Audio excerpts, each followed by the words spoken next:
Bueno, les tengo que decir prácticamente todavía buenos días. No sé si para Carlos serán ya buenas tardes. Buenos días Eh, también. cuando ustedes vean esto, será el viernes 3 de mayo. Por cuestiones de logística hemos tenido que hacerlo pregrabado. Como ustedes saben, mañana 4 de mayo, por una especie de convención, se ha creado como esta especie de día internacional de los que en algún momento nos hemos visto extraordinariamente interesados por algún producto audiovisual o literario. Eso que llaman ahora, no muy elegantemente, los frikis, pero bueno. Y entonces vamos a dedicar 2 días al estudio. Esto no debe considerarse una rareza porque en realidad lo que va a pasar es que van ustedes a entender mejor y nosotros a reflexionar sobre ello. O sea que a nosotros nos viene bien también cómo funcionan los mitos y los mitemas.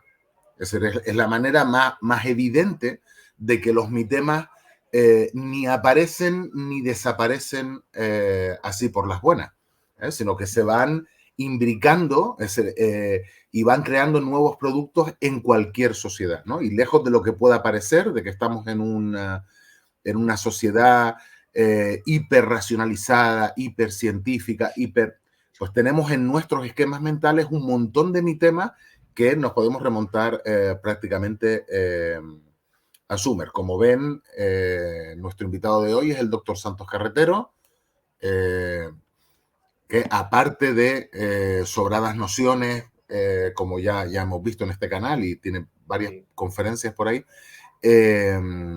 pues es también, digamos, partícipe de esta especial afición Efectivamente. por algunos productos de más media, ¿no? ¿Qué tal? ¿Cómo estás, Carlos?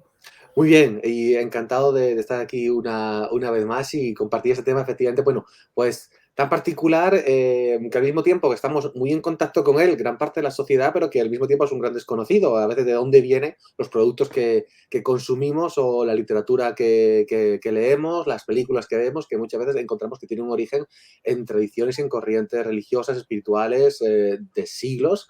Y a veces, bueno, pues hay elementos que se pueden ver y otras veces directamente no sabemos que eso tiene una base, que no se lo ha inventado alguien de repente en una sala de guión, sino que ha tomado elementos de muchísimo tiempo atrás y le ha dado, bueno, pues un lavado de cara, una vuelta de tuerca, pero basándose efectivamente en mitos y en tradiciones ancestrales. Fantástico. Bueno, pues efectivamente vamos a hablar de mitemas, de mitos, y podríamos empezar diciendo que el mito presenta un carácter ambiguo, complejo, que en muchos casos la sociedad se entiende y se comprende a través de sus mitos, los cuales provienen, pues como bien decíamos hace un instante, de un pasado remoto, pero que se van transformando y adaptando a las nuevas realidades, a los nuevos medios y se proyectan hacia el futuro. Decían Jung, Mircea Eliade, Joseph Campbell, entre muchos otros, por supuesto, que el mito supone un entendimiento del mundo, del carácter simbólico que es propio del hombre en todas sus épocas. Y yo creo que en esta sesión de hoy, en otras que tengamos aquí, no solamente yo, sino quizá otros profesores, compañeros, divulgadores que se animan a seguir esta estela, pues creo que podemos presentar así una panorámica de las construcciones míticas que sustentan nuestra sociedad actual, en especial pues las adaptaciones de mitos anteriores, para así tratar de ofrecer un entendimiento de esta realidad del ser humano en nuestra época y el lugar que nos toca vivir. Y como bien comentábamos ahora al principio, pues estamos reunidos para hablar de esa, pues muchas veces denostada cultura de masas, que puede decirse que igualmente en nuestros días pues la cultura popular está viviendo también un momento dorado. En ella los mitos han sabido también hacerse un espacio fundamental, pues sobre todo en las historias de fantasía, de ciencia ficción, terror, y todo ello pues gozando de muchísima popularidad entre sus consumidores, pero que también ha sido considerado habitualmente por parte de la crítica pues como algo poco serio. Me gustaría reflexionar también, comenzando con unas palabras de Sara Molpéceres Arnaiz e Iván Pérez Miranda, que llevaron a cabo en su monográfico Mito y Cultura Popular en la revista El Futuro del Pasado, en el año 2016, que ya trabajaron sobre estos temas, a la hora de indicar precisamente que el mundo académico poco a poco lleva prestando atención y haciendo trabajos serios que pretenden reflexionar sobre las tradiciones literarias y filosóficas de las que bebe el género fantástico. Y yo creo también que no solamente pues, podemos hablar de literatura, como decía, pues el cine, los juegos de rol, los videojuegos, los cómics, todo ello hace acopio de todo esto. Y es en la cultura popular donde muchas veces vemos que los mitos antiguos y también mitos modernos encuentran un cauce de expresión de tipo masivo, de tal forma que, bueno, pues podríamos decir que es casi ingenuo consumir o rechazar este tipo de productos muchas veces sin ser conscientes de la trascendencia que tienen y muchas veces pues, sin ser capaces de identificar los valores, los estereotipos o incluso los conceptos ideológicos que pueden transmitir. Bien, me gustaría ahora, pues ya comenzar hablando un poquito y dejando claro que ya en los años 60 del siglo pasado, Humberto Eco expuso el enfrentamiento entre los defensores y los detractores de esas manifestaciones en una obra que fue llamada Apocalípticos e Integrados. Y en ella, bueno, pues Humberto Eco desgranaba que frente a la preeminencia de lo oral en la literatura popular de antaño, en la cultura contemporánea, el énfasis se deposita en lo visual. La imagen es un poderoso medio para transmitir las ideas, incluso la propaganda de un ideario. Y aquí es donde, por ejemplo, podemos encontrar a los superhéroes contemporáneos, quienes cumplen funciones idénticas a las que desempeñaban en la antigüedad los dioses, los héroes. Son catalizadores de las aspiraciones, de las frustraciones colectivas. Como bien indica Luis Unceta Gómez en su estudio Mito Clásico y Cultura Popular, reminiscencias mitológicas en el cómic estadounidense del año 2007, ahora esta función ya no es en sí un asunto de las religiones, sino también del entretenimiento. Y es que podríamos decir que si quitamos toda la parafernalia pop que podemos ver, como aquí en esta imagen de Superman, los trajes coloridos, las máscaras, los poderes, los artilugios extraños, lo que define estos personajes son, bueno, pues son sus acciones en el relato, estos héroes. Podremos encontrar modelos de conducta, personificación de valores, creencias, y cómo esto, pues obviamente es reivindicado en una sociedad moderna que está hastiada quizá de mitologías, de dioses, de religiones, pero que al mismo tiempo está ávida de mitificar al otro, al ídolo, al individuo, buscando siempre referentes a los que seguir.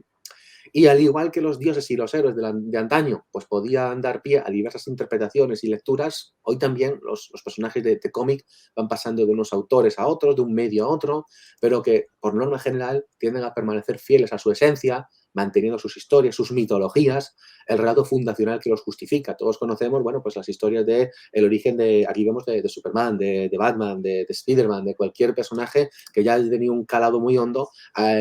Lo normal es que incluso alguien ajeno a este tipo de productos, suele conocer a alguno de estos personajes, o por lo menos, a no ser que sea obviamente ya un personaje bastante oscuro, pero por norma general hay unos cuantos que ya han trascendido y se han convertido efectivamente pues, en iconos. Y por eso, bueno, pues traía aquí ese ejemplo paradigmático de Superman, figura de sobra conocida, procedente de Krypton, pero criado en la Tierra. Esas hazañas y sus continuas intervenciones lo convierten en un paradigma moderno de Mesías, que incluso encontramos tanto en sus adaptaciones en cómic, en televisión, en cine, pues un proceso de muerte y de resurrección. Recordemos que bueno, pues está presente desde el año 1938 y ha terminado convirtiéndose en una especie de Hércules moderno. Su nombre alienígena, Kal-El, pues evoca a la expresión hebrea Kol-El, que significa la voz de Dios. Y también hay que olvidar pues, que el personaje tiene ecos de la historia de Moisés o el mesianismo inherente que le transmitieron sus autores, Jerry Siegel y Joe Shuster, ambos jóvenes hebreos que volcaron ciertos elementos de su propia tradición religiosa en el propio personaje. Quería destacar en este caso también ahora al guionista escocés Grant Morrison, que ha dedicado gran parte de su labor tanto en las editoriales Marvel, DC y otro tipo de publicaciones, pero destaca una afamada etapa que él escribió de los cómics de la Liga de la Justicia, en la cual prácticamente reinventaba a los principales superhéroes de DC como un equivalente a un panteón nuevo de los dioses olímpicos, el que podíamos ver claramente a Superman como un nuevo Zeus, a Batman como una reinvención de Hades, a Wonder Woman como Atenea, a Aquaman claramente como Poseidón, o tenemos, por ejemplo, a Flash como Hermes, entre otros. Entonces, encontramos precisamente en los superhéroes modernos en muchas ocasiones es muy explícito otra vez, obviamente el elemento es más, digamos, queda en un segundo plano, pero otras veces es muy directo el vínculo con la tradición mitológica o la tradición religiosa de ciertas culturas. Hay que decir, obviamente, tiene la reinvención marveliana de Thor y toda la mitología nórdica, que, bueno, pues obviamente se le han creado ciertas pátinas de ciencia ficción que no estaban, obviamente, en la religión o en la tradición de los antiguos vikingos, de los pueblos del norte, pero que obviamente ese pozo religioso se encuentra ahí en muchísimas de sus historias. Bien, vamos a dejar ahora un poquito la parte de los superhéroes y vamos a saltar a fantasía literaria, y me gustaría, bueno, pues hacer una introducción a la figura de Tolkien, que todos conocemos, pero en este caso destacar, subrayar el aspecto cristiano que es central también en las obras de Tolkien sobre la Tierra Media, pero que quizá, bueno, pues a alguien que solamente ha consumido las películas o que quizá no ha prestado demasiada atención al producto en sí mismo, pues quizá algunos de esos elementos hayan podido pasar, digamos, ocultos. Esos detalles a veces no son explícitos, de hecho el propio autor en sus cartas lo dice. De hecho, bueno, esto permite que el lector o que el espectador pues pueda ir descubriendo ese significado de los libros o de esas historias. Y no hay que olvidar, como ya digo, pues que Tolkien fue un católico romano desde su niñez y escribió El Señor de los Anillos, gran parte de su obra ficticia ambientada en el mundo de la Tierra Media, como una obra fundamentalmente religiosa y católica, palabras textuales del propio autor, inconsciente al principio, pero luego ya conscientemente en la revisión que él fue haciendo con los años. Él insistía que no era una alegoría, de hecho era muy enemigo de las alegorías, sino que él explícitamente mostraba temas de teología cristiana.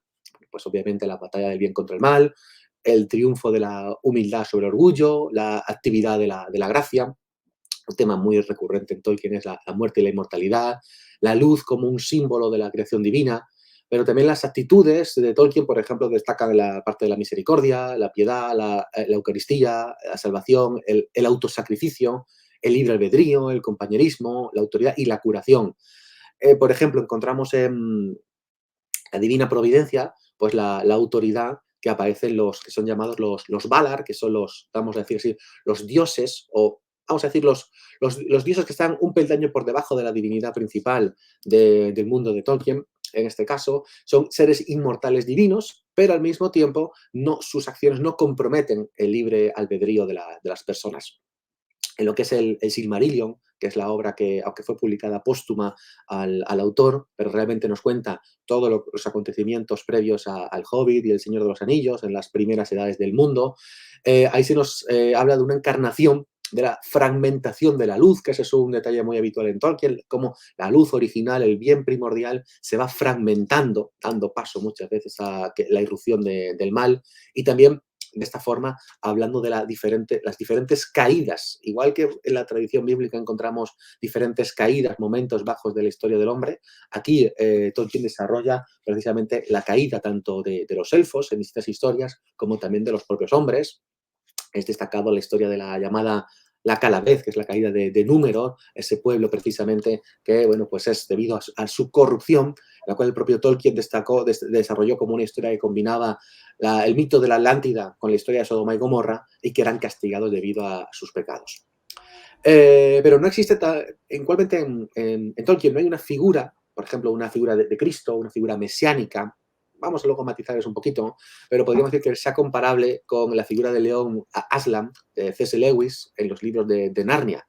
Pero ha habido muchos investigadores, muchos comentaristas y estudiosos de la obra de Tolkien que han visto, pues precisamente, tres personajes de Tolkien, son Gandalf, Frodo y Aragorn, el triple oficio de una figura mesiánica incluso, el aspecto profético, el aspecto sacerdotal y el aspecto real. Como bien decían, pues precisamente en cuanto a lo que es Tolkien como tal, el estudioso Patrick Curry aquí escribe realmente que, bueno, pues Tolkien al mismo tiempo elude el paganismo, vamos a decir así el paganismo por hablar de los elementos no cristianos, los elementos, pues hablamos de elfos, hablamos de enanos, no son obviamente personajes de la tradición cristiana.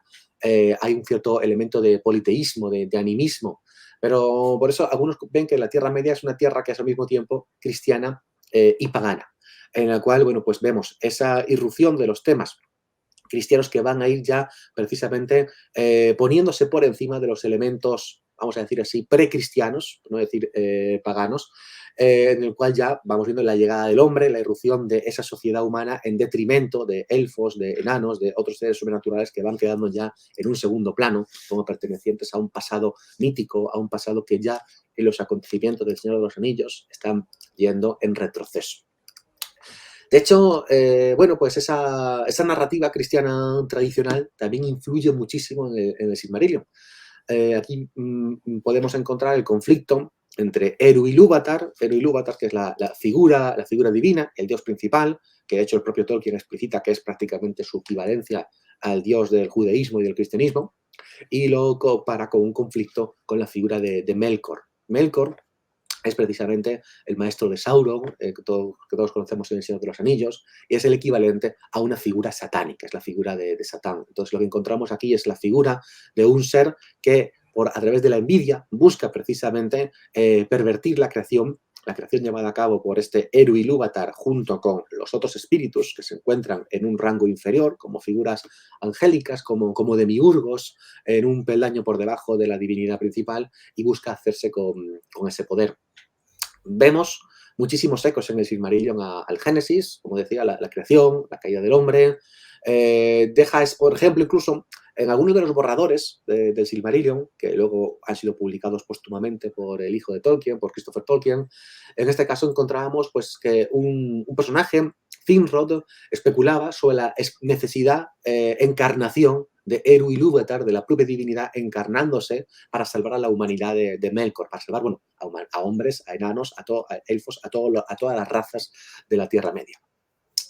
Esa influencia cristiana y esa caída del hombre influye pues, en este relato de la creación de Arda, que realmente es así es como se llama el mundo del Señor de los Anillos, de Tolkien.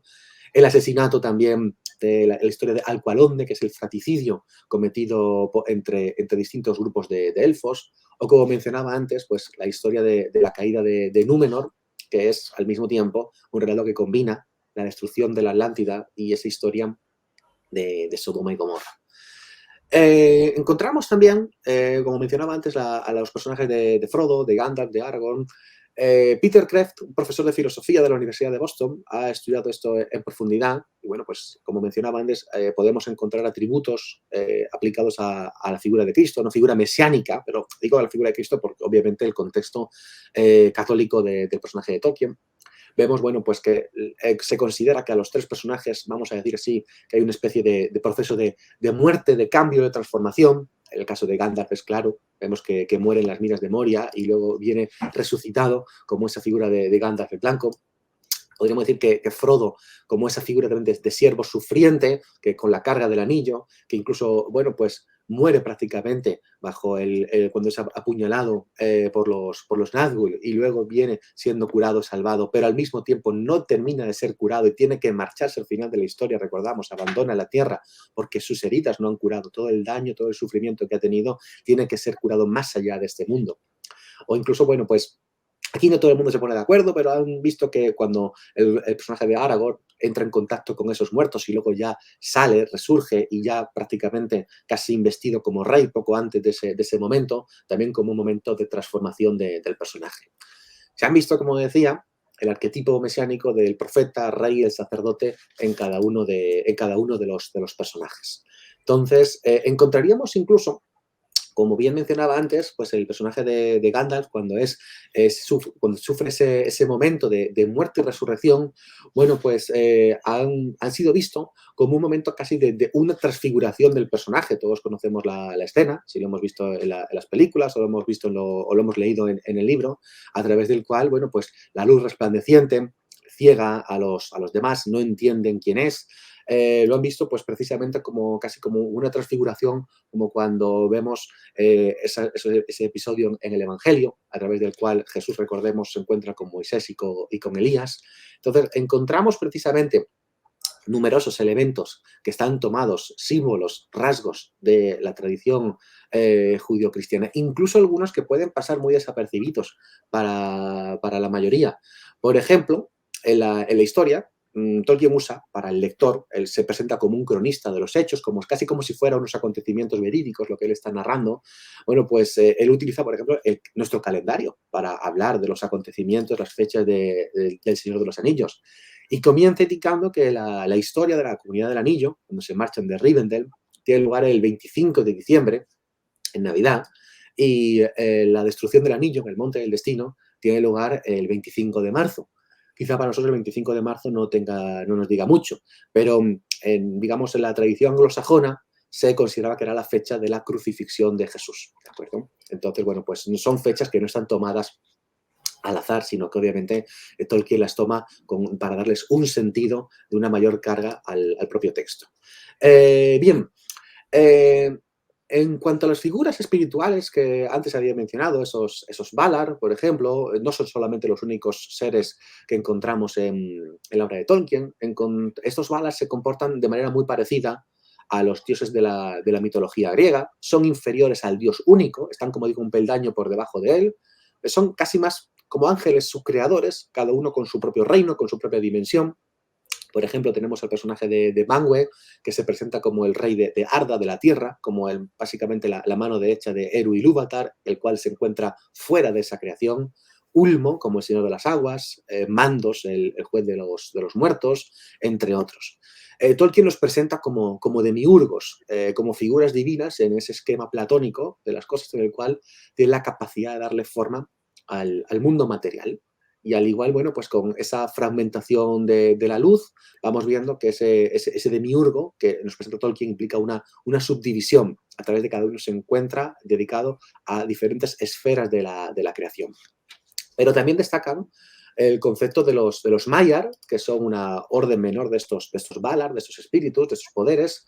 Esos Maiar, que ahí encontraríamos, por ejemplo, la figura de Sauron, pero destacan, por ejemplo, las figuras de los Istari, que son los conocidos como los magos. Los magos en la obra de Tolkien no son humanos como tal, son espíritus, son figuras angelicales encarnadas en estos ancianos, y ahí encontramos, bueno, pues sí, Gandalf es el más conocido de todos, pero también tenemos una figura de uno de estos Istari caídos, que es la figura de Saruman, corrompido por el poder. Y Tolkien, él mismo afirma que estos Istari se ajustan a la descripción griega de lo que es ángel, ángelos, ¿de acuerdo? Que significa mensajero, igual que en el hebreo malaj. Es decir, es el enviado, es el mensajero del Dios, de la divinidad en este caso, y que muchas veces no actúan de forma activa, sino actúan como guía, como alguien que va justamente instruyendo, enseñando a los otros hombres, a las otras razas que pueblan el mundo, más que una actuación directa, sino que actúan como guías espirituales, como maestros. Bien, pues un poquito lo que quería presentar sobre la obra de Tolkien.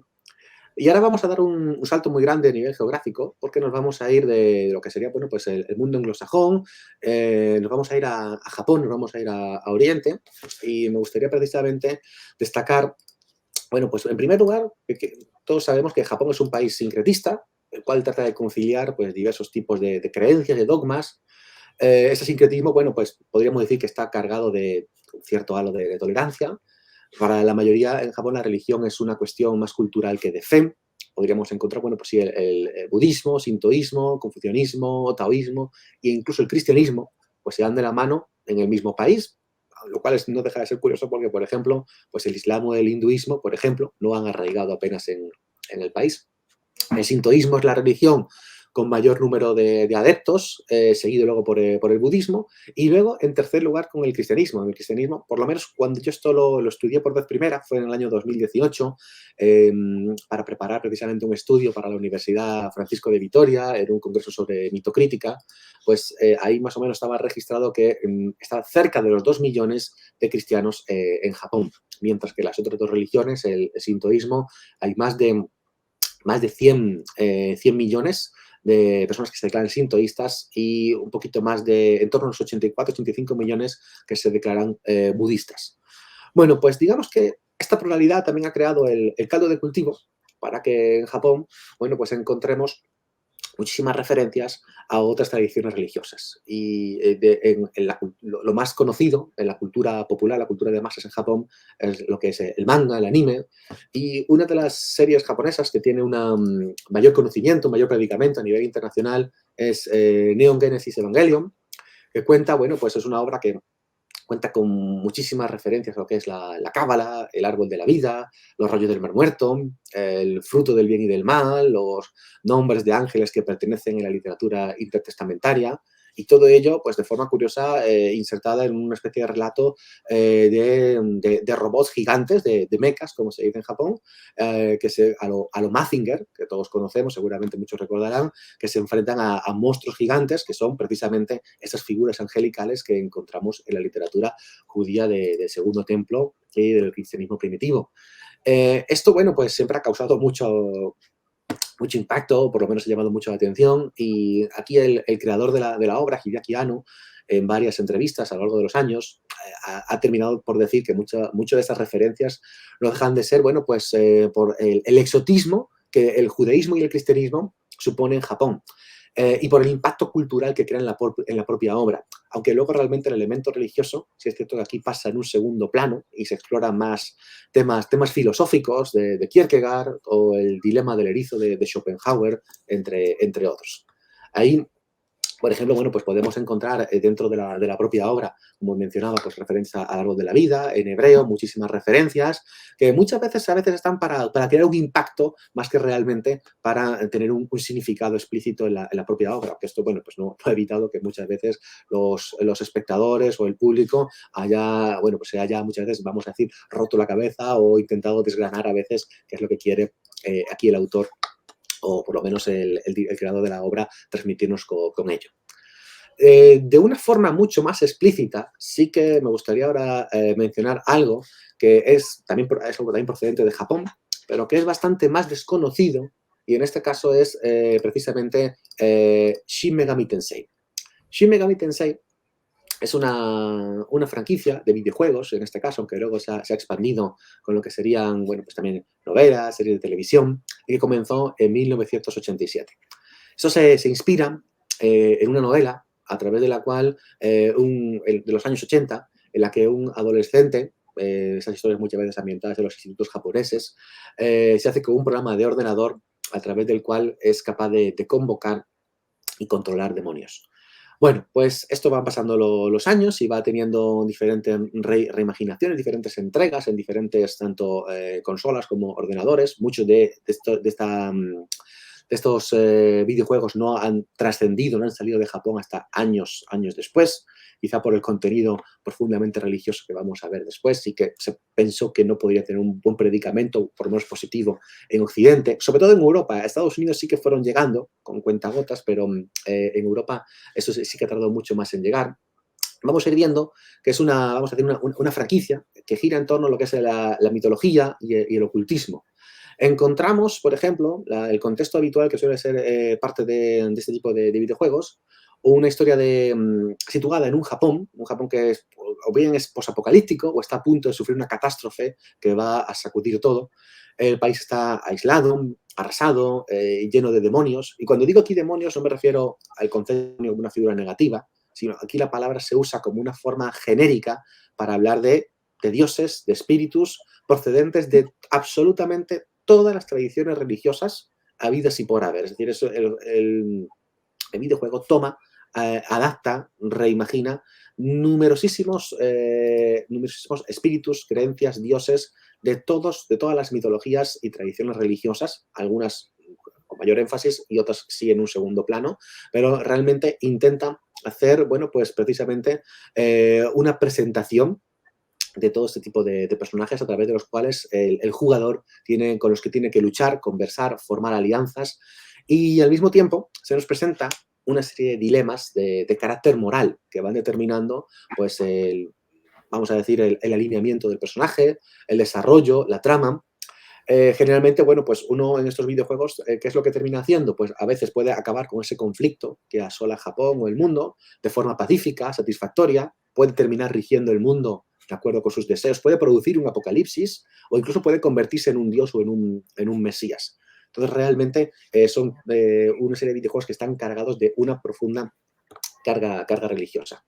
En mi investigación en el año 2018, bueno, pues a la hora de ir conociendo por qué este interés también en estos temas para por lo menos los desarrolladores de este tipo de videojuegos, bueno, pues encontré también que, por ejemplo, el judaísmo es practicado por una comunidad de japoneses muy, muy pequeña. Realmente no tengo datos oficiales, pero sí es cierto que el mayor número de judíos que hay en Japón se encuentran en Tokio y en Kobe, donde están sus sinagogas.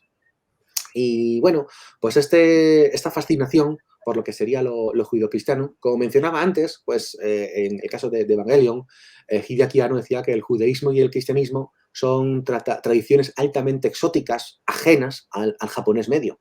Entonces, se entienden de forma muy diferente a lo que es el sintoísmo y el taoísmo.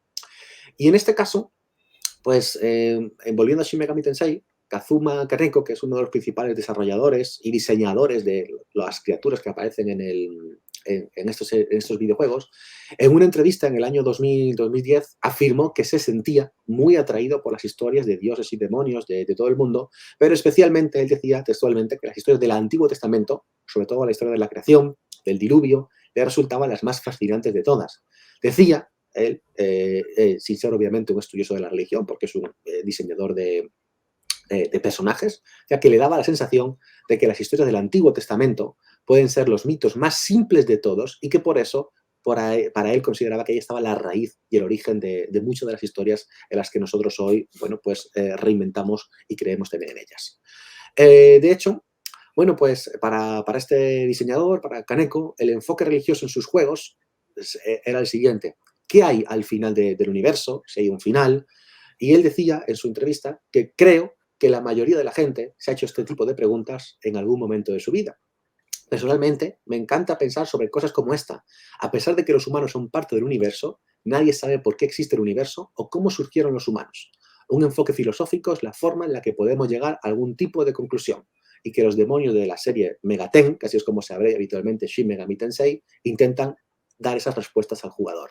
Realmente el videojuego, al contrario que otro tipo de productos, no hay un conflicto entre buenos y malos, lo que está bien, lo que está mal, todo depende de la posición, la perspectiva en la que se sitúe el jugador. Son juegos muy, muy ambiguos y se lanza esa pregunta, ¿por qué no dejar al jugador en su experiencia que aborde realmente qué es lo que está bien y qué es lo que está mal?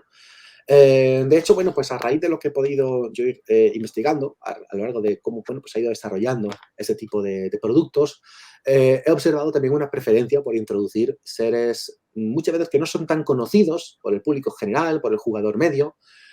Aparece, por ejemplo, figura del Calcedrio, que es una figura que está a caballo entre el Fénix y la Hidra, que solamente encontramos en el apócrifo del Enoch Eslavo, del segundo libro de Enoch. Por supuesto, la figura del ángel Metatrón tiene un peso destacado en alguna de sus obras, o incluso fuera de lo que es el ámbito judio-cristiano, la presencia de la figura de Maitreya, un bodhisattva, un Buda, que aparecerá en la Tierra en el futuro, que alcanzará la iluminación completa y que enseñará el Dharma puro en un contexto escatológico, ya cuando el Dharma haya sido olvidado por los seres humanos, pues aparecerá también para traer la salvación. De hecho, en estos juegos el jugador puede pausar en cualquier momento y acceder a un compendio en el cual lo que encontramos son toda la información de todos los seres sagrados en los que se han inspirado para el texto, e incluso, bueno, pues numeroso material procedente de mitología, de diccionarios, de artículos, de ensayos, y realmente se nota que hay un estudio detrás.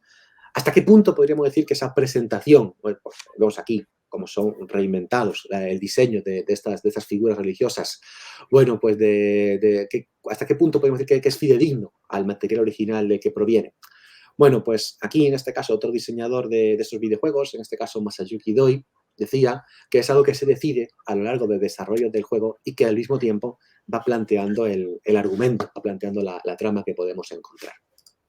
Hay un conflicto en estas historias y suele ser habitualmente el conflicto entre la ley, el caos y lo neutral, y ahí es donde el jugador se sitúa.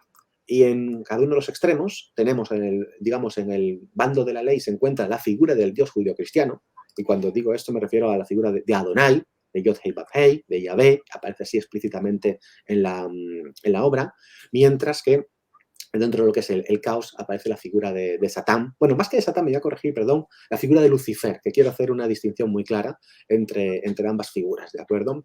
Bien, vamos a decir, el detalle a la hora de presentar, por ejemplo, a estas figuras es tal que, por ejemplo, cuando aparece una mención explícita en los videojuegos a la figura de Adonai, del dios judío cristiano, todos sabemos que en la tradición hebrea no se pronuncia el nombre de Dios, se dice precisamente Adonai. En cambio, aquí en estos videojuegos, cuando apareciera, son textos que tienen texto y voz. Pues cuando fuera algún personaje a pronunciar el nombre de Dios, hay un pitido inaudible para que no pudiéramos entender precisamente qué es lo que están pronunciando, ¿de acuerdo? Como si fuera precisamente un sonido inefable que se nos escapa.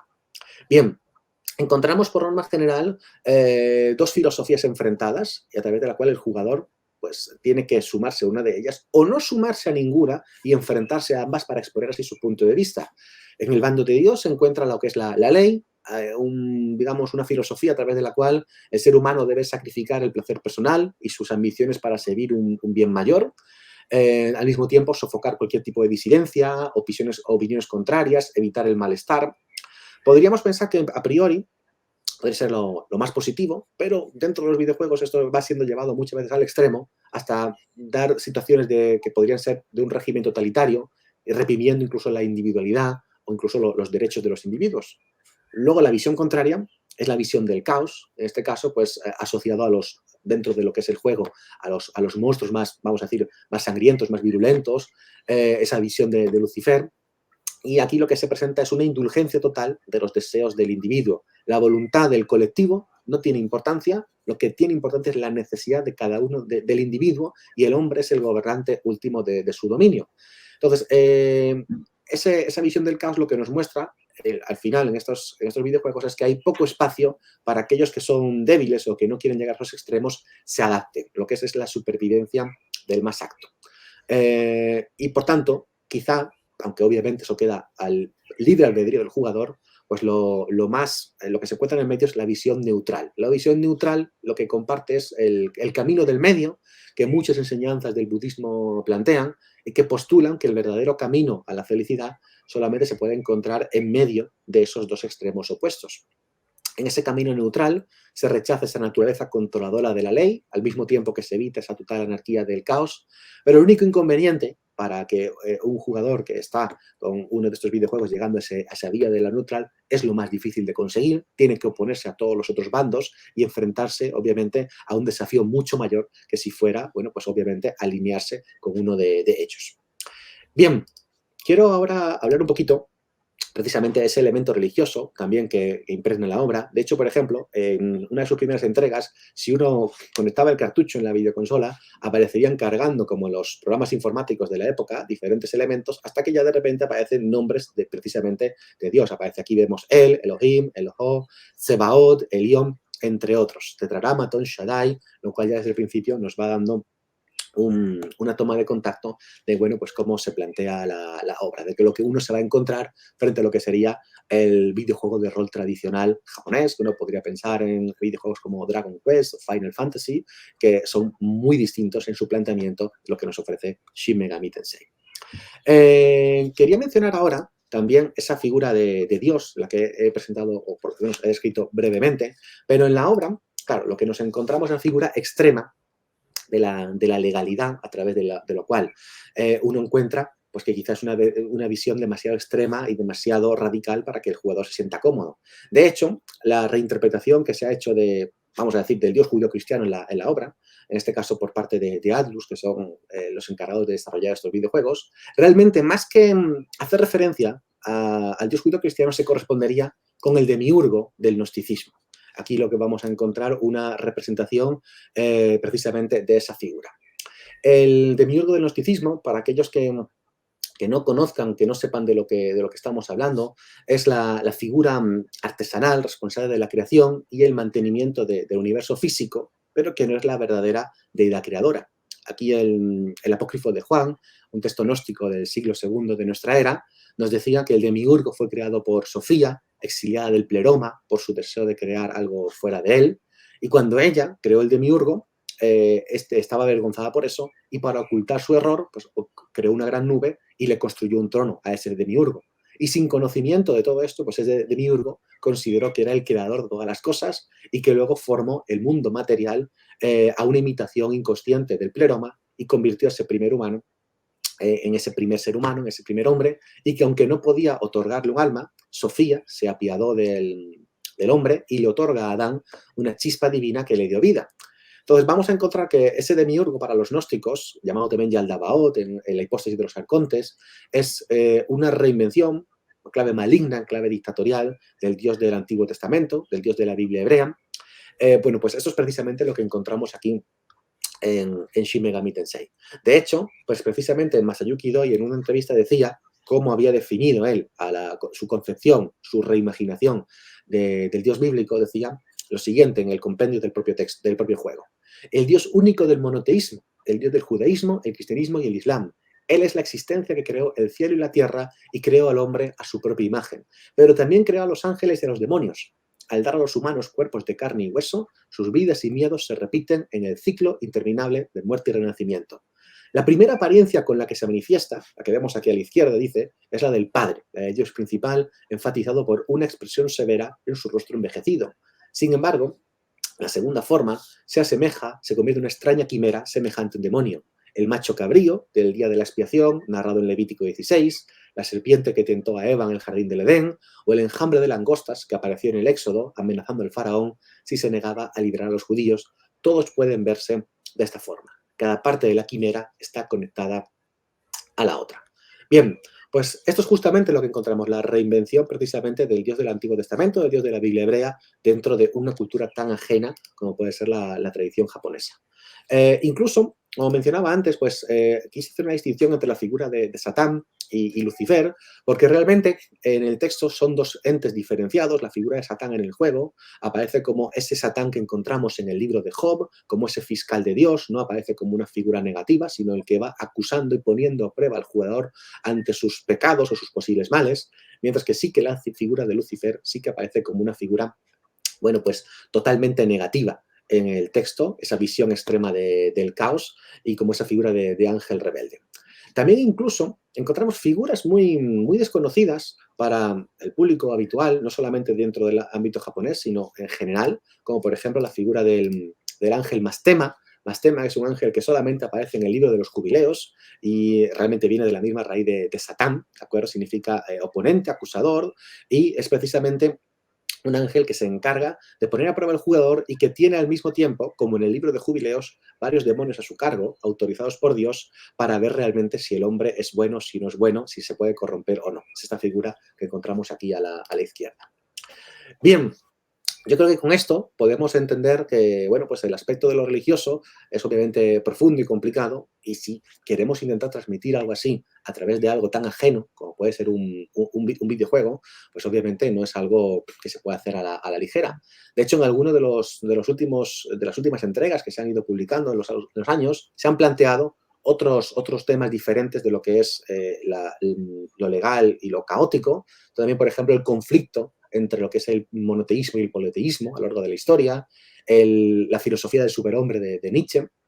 Y yo creo que con esto, pues ustedes pueden entender o pueden intentar acercarse cómo un público tan ajeno, en este caso el público japonés, ha tenido un cierto interés por lo que es la tradición bíblica y otras culturas, pero en este caso fundamentalmente ese tipo de videojuegos, la reinvención de ciertos personajes del ámbito bíblico, para el entretenimiento digital, pero creo que al mismo tiempo se observa un conocimiento, un acercamiento de las fuentes originales, de los textos sagrados, obviamente con un lavado de cara acorde para lo que se quiere transmitir. Quizá podríamos decir, ha habido otros productos, por supuesto, pero este Shin Megami Tensei desde hace más de 30 años, porque esto ya comenzó a finales de los años 80, pues ha propuesto una forma de cómo explorar el fenómeno religioso en lo que es el entretenimiento digital. Y tampoco ha permitido que los jugadores decidan, bueno, pues qué es lo mejor que tiene la mejor vía. No es un videojuego como otros que nos dan el camino directo de lo que el jugador debe hacer. Se le da precisamente, bueno, pues esa posibilidad de escoger, haciendo así, pues por tanto, una declaración bastante interesante sobre la naturaleza de la religión en sí misma. Si hay una gran pluralidad de religiones, de creencias, de formas de pensar que hay, ¿por qué entonces un videojuego debería guiarnos y justamente decirnos lo que hay que hacer? Sino más bien mostrarnos también ese abanico. Bien, pues yo creo que con esto ya podemos digamos, concluir por lo menos esta introducción a cómo los mitos, cómo ciertas tradiciones religiosas han sido reincorporadas y reubicadas en el mundo actual. Por mi parte es todo de momento, Raúl. Bueno, ya ven que el tema es impresionante y no se corresponde con la imagen del descerebrado que consume cualquier tipo de producto, ¿no?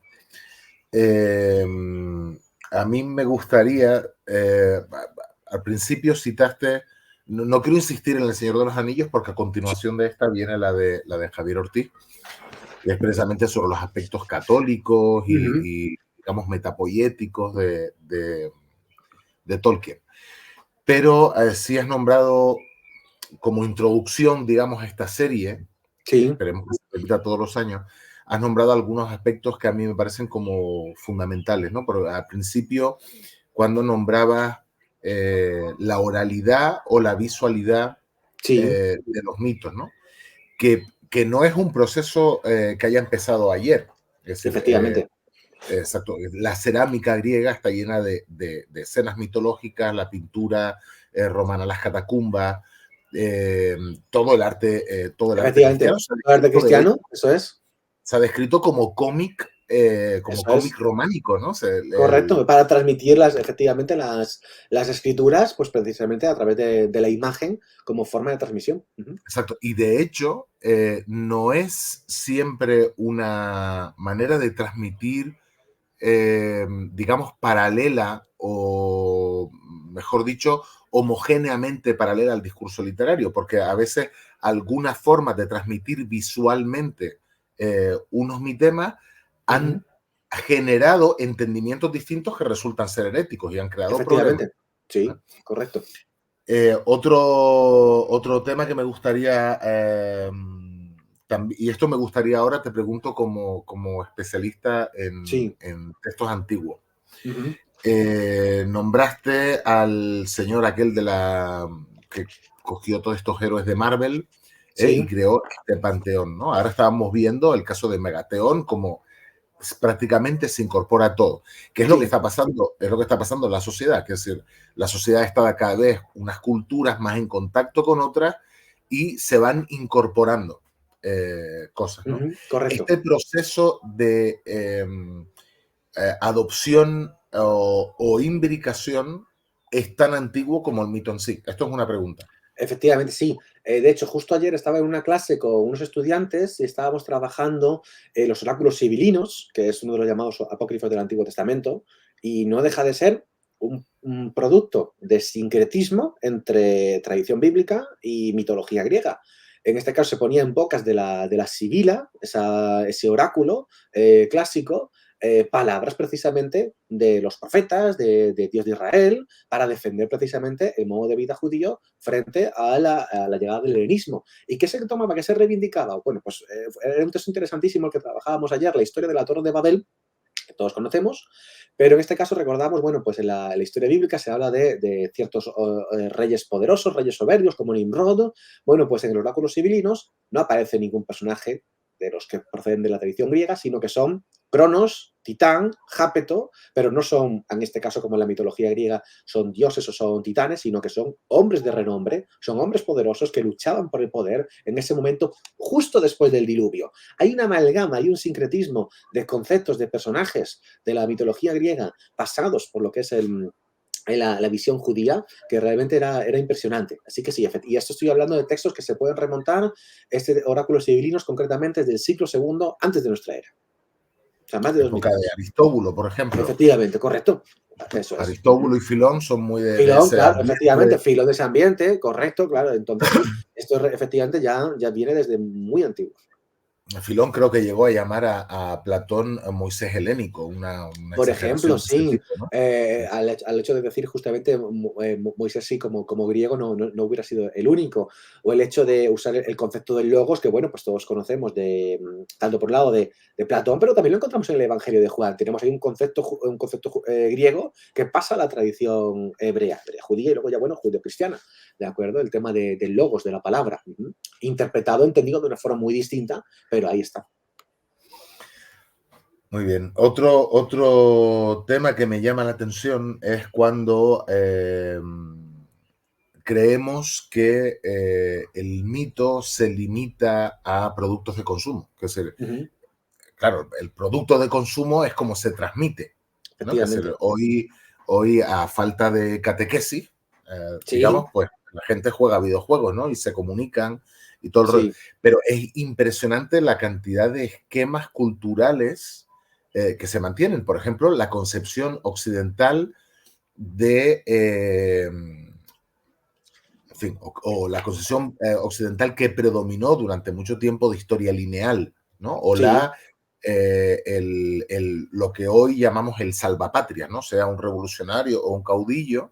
Sí, que llega alguien prácticamente como una figura salvífica y que va a conducir el mundo a una nueva época, a un fin del mismo, pero en un momento ya precisamente pues de salvación, en el que ya no va a haber sufrimiento, ya no va a haber caos, efectivamente. Pues aquí incluso ya en algunos de esos productos es como si al propio jugador se le invita a convertirse en esa figura. Y a mí me río porque es un tema que me ha causado grandes Sí, satisfacciones. Todo manera de entender el fenómeno UFO, ¿no? El fenómeno ovni.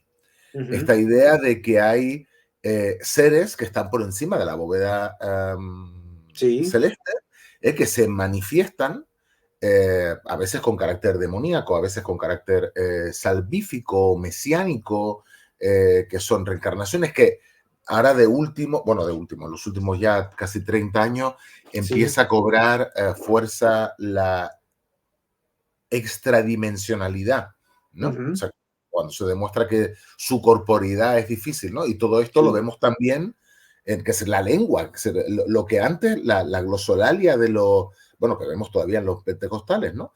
Y ahora hay por ahí gente que dicen que están en comunicación con Ganímedes o vete tú a saber sí, con, y practican este mismo tipo de pseudolenguas o efectivamente aparentemente lenguas. sí.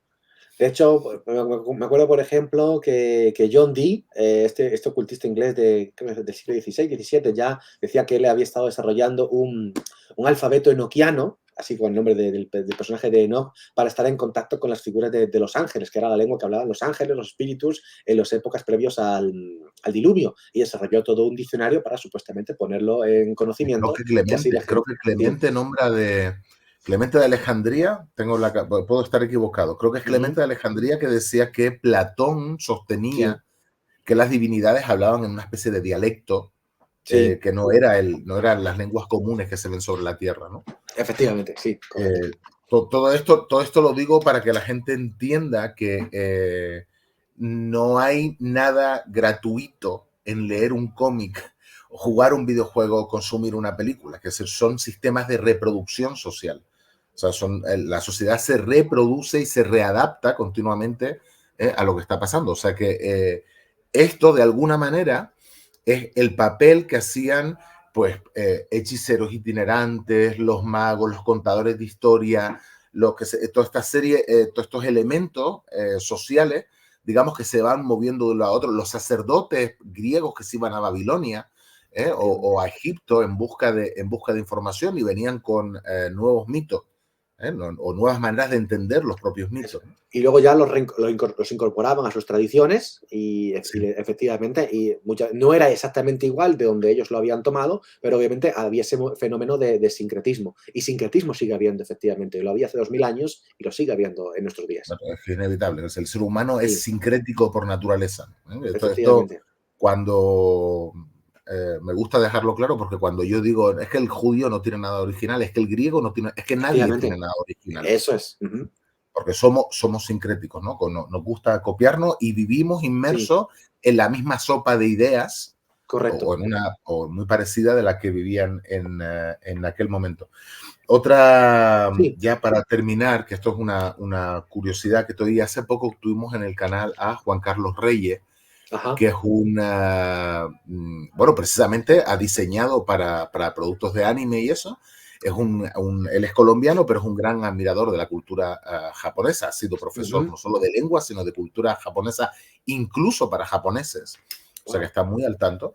Y Ujú. él nos explicaba que el cristianismo en Japón es una cosa muy, muy relativa cuando se habla del cristianismo en Japón. ¿Por qué? Porque en muy buena medida, igual que pasa en los vídeos, es una cuestión exótica que se aprovecha para Sí, crear sectas que no tienen nada de cristiano, ¿no? Entonces, que sí, que efectivamente en la época de los jesuitas, que después quedó esta especie de comunidad rara, los Kirishitán, después sí, volvieron las órdenes, etcétera, etcétera, pero que hay una buena parte de este cristianismo que no tiene nada que ver con lo que Occidente entendemos entiende como... por sectas cristianas. Y efectivamente, en la en manga y anime, uno puede ver cómo hay pues cerca de un 80%. Una cosa es, por ejemplo, bueno, esto de Megateon, ¿no? Sí, Que intenta hacer una indagación y te pone en un contexto en el que también participa esto. efectivamente. O, por ejemplo, animes inspirados en el mundo occidental, ¿no? Donde hay el papel de la iglesia o el Sí, clero, ¿no? Juega un papel fundamental. Pero en general hay una gran tendencia a relacionarlo con lo oculto, lo diabólico, lo sí. esotérico, la Sí, lo secta. heterodoxo, lo más marginal, lo más desconocido, efectivamente, sí, es la Exacto, visión que que se le da muchas veces. no es tanto por el cristianismo en sí, que también, digamos, se presta, ¿no? La Sí, tradición judio-cristiana, sino sobre todo por este fenómeno social de cómo se vive en Japón estas sectas pseudo-cristianas, ¿no? como algo tan ajeno, algo tan extraño, pues efectivamente ese es el reflejo que vemos en este tipo de obras. Ujú. ¿No? Y De tan, hecho, bueno, no deja de ser curioso que, por ejemplo, en este tipo de reinvenciones en Japón, por ejemplo, este tipo de videojuegos que mencionaba antes o el manga, figuras, por ejemplo, pues se habla de muchos dioses, pero, por ejemplo, Jesús como tal no se lo suele mencionar como tal, sí que suele quedar en un segundo plano. Menciones espíritas al Islam también queda en un segundo plano. Sí que, por ejemplo, se habla a veces en estos tipos de videojuegos que he mencionado antes, se hablaba de los dioses de la raya preislámica, lo cual llama mucho la atención porque es algo pues, realmente pues, extraño o es algo ya muy especializado. Pero bueno, todo lo que sería una mención explícita a lo que es la cultura musulmana, la cultura islámica, sí que queda siempre en un segundo plano. Y lo mismo quizá con menciones directas a Jesús como tal. Uno se puede convertir en estos juegos en una especie de mesías, pero no va a encontrar una referencia como tal a la figura de Cristo, ¿de acuerdo? sí, Quizá para tener un poquito de cuidado ya, de sensibilidad en algunos aspectos. sí, hay otro producto que a mí me llamó mucho la atención, además me pareció súper divertido, en el que Jesús y Buda están de vacaciones en Sí, Tokio, ¿no? efectivamente, sí. Eh, Lo he leído, lo conozco. Eso, pues, que si podías decirnos algo de ese fenómeno, Sí, porque es otra manera de hacer sincretismo distinta, ¿no? totalmente, es una historia muy particular, como si fuera vamos a decir, una historia de vida cotidiana, en la cual el contexto es que Jesús y Buda ya ellos han, vamos a decir, han salvado el mundo, respectivamente, y lo que deciden es tomarse unas vacaciones en Tokio y se convierten en compañeros de piso. Y nos cuentan el día a día de ellos y aparecen, bueno, pues personajes de la tradición religiosa de cada uno, aparece, bueno, pues aparece la Virgen María, aparecen los arcángeles, aparece la figura de Satán, o aparecen dentro de la tradición budista, pues otros personajes propios del ámbito de Buda. Y vamos viendo su desempeño, su día a día, con un toque de humor, pero no basado en el mal gusto, sino realmente, bueno, pues es vida cotidiana, los encontronazos que tienen los personajes, que vienen, pues, se supone, de un contexto totalmente ajeno con el individuo del día a día. Y bueno, pues genera muchas veces una sensación de, bueno, de humor, pero también, como digo, un humor sencillo. No es un humor brusco, no es un humor zafio, y realmente es una visión muy interesante de cómo, bueno, pues el autor, creo que la obra se sigue publicando todavía en Japón, bueno, pues nos va narrando su visión que tiene tanto de una figura como de otra. Creo que sería el producto en el que la figura de Jesús es tratada de forma más explícita dentro de lo que es el ámbito japonés. Bueno, pues yo creo que es una hora más o menos, que es Sí. Ujú. lo que suelen durar las cosas. Muchísimas gracias. Te ha tocado el honor de inaugurar, si es un honor, Sí, yo de creo que sí. inaugurar este espacio. A todo el mundo, por favor, no se olviden del like, de comentar, de difundir, etcétera, etcétera. Y les recuerdo que a continuación de esta tendremos el análisis de la obra de Tolkien. Mañana habrá una monografía específica sobre la película de la momia con un egiptólogo, con Gerardo Taber. y después tendremos una mesa redonda con Juanfra y con Jordi Torres hablando, digamos, como retomando la continuación de esta ponencia del doctor Santos Carretero. Perfecto. Pues muchísimas gracias, Raúl. Venga, chao. Chao.